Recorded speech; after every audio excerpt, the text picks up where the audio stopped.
Hey everyone, I know our hearts are breaking in this moment. With a pandemic and economic uncertainty as a backdrop, we are now feeling the pain of frustration and anger of injustice. There are no words to describe the trauma of seeing the video of a bad police officer taking the life of a fellow citizen, along with other bad officers contributing to that death. The police are charged with the duty to protect us, and they're mostly upstanding officers who execute day in and day out their pledge to serve and protect us. I know this. I have friends who are police officers. I have represented police officers as they seek to buy their homes, to, support their families when they retire, and they're looking into developing a business so that they can help to provide employment for others. They are wonderful, wonderful people.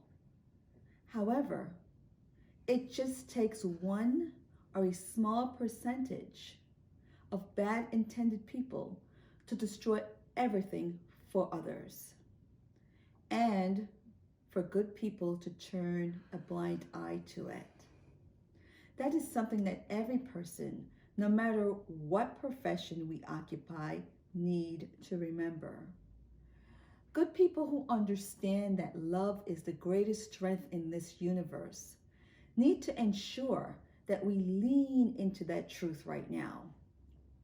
Understanding that people with malice and hatred in their hearts will be consumed by those energies. And if we are not careful, we have to be very careful that that evil energy does not consume each of us as well. We need to have change, but change comes from acknowledging and understanding that evil that is before us, not becoming consumed with it, but acknowledging it so that we can have a focus on defeating it. As a minority in these United States of America, I can certainly speak to the direct and indirect systemic racism and sexism, in my case, that I have experienced. I know that every minority in America can express at least one example of this in their life experience. However, I can also speak of the love and support that I have experienced from good people who neither subscribe to nor embrace any ignorant, racist, sexist, systemic cultures. Like most things, many of these people, these good people, are reserved. As Lao Tzu described in the Tao Te Ching, people differ. Some are reserved. The systemic discriminatory practices that minorities face in the various facets of this country are not only individually destructive, but they are destructive to all Americans. Look at what we see taking place right now. It doesn't matter if you are educated or not. It doesn't matter what job or profession you occupy. Systemic racism is experienced by every minority in this country at one point or another. What I can say is that, again, I have had the fortunate opportunity to work with a very diverse group of people from various religious, ethnic, socioeconomic backgrounds. I have had the opportunity, as many others have, to experience good people, regardless of the fact that we may differ by race, gender, religion. There are many well-intended people seeking to pass along a legacy of doing right and advancing the human experience during their time on earth.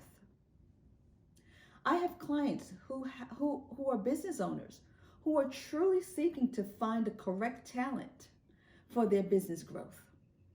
regardless of a person's race, gender, sexual orientation, and on and on.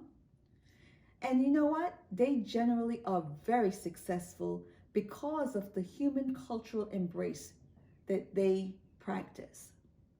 I know that their hearts are also breaking. When we see what is going on around us, many good people are trying to do the right thing by not using race, gender, and such as deciding factors when interacting with others. However, we also have to acknowledge that there is implicit bias. We need to understand that the behaviors of bad folks cannot be tolerated and ignored. The bad actors must be made to understand that they will be held accountable, and they must be held accountable. Listen, I want to think that out of this indescribable pain will emerge change, true change.